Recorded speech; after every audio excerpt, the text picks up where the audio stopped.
Does the pullback at all give you any pause for concern when it comes to valuation? Well, I think less so because of valuations, more so just because, clearly there's a lot of momentum behind these stocks. I think everyone understands, having seen these kind of moves in prior years, that breaks like this, even full-blown sort of resets are not uncommon on the way to higher prices over time. When we look at the valuations, these aren't particularly extreme valuations, particularly for the stocks that are leading this. The companies that are benefiting most from this, Amazon, Alphabet, Facebook, those are all companies that are seeing a lot of growth in the underlying fundamentals, the financials that are keeping up with the valuation side of it.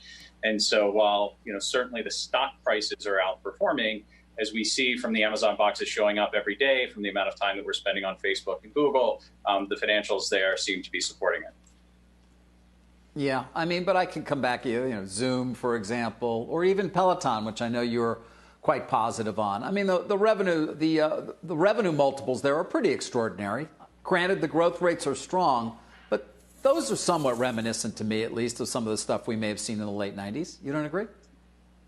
Yeah, I think we're a long way off from what we saw in the late 90s.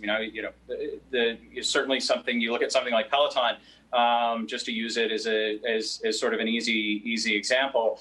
Obviously, stock is up a lot, but the company's profitable, generating $100 million or more in EBITDA in the last quarter, generating a lot more than that in free cash flow.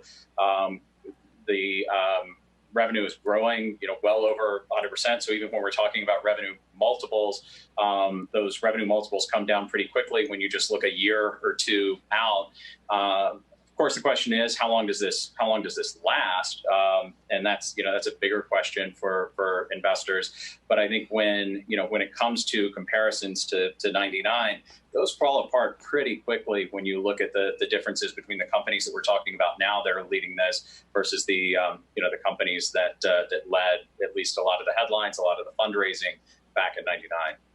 Heath, good morning. We've been talking a lot about M&A this morning and kind of at the micro level in particular deals, but maybe you can broaden the aperture for us a bit. What does this mean that there's this much appetite? You got NVIDIA looking to do this $40 billion deal. You've got Microsoft, Walmart, Oracle looking to spend for TikTok, however that's working out. Does that signal something about what these companies want or need or expected growth?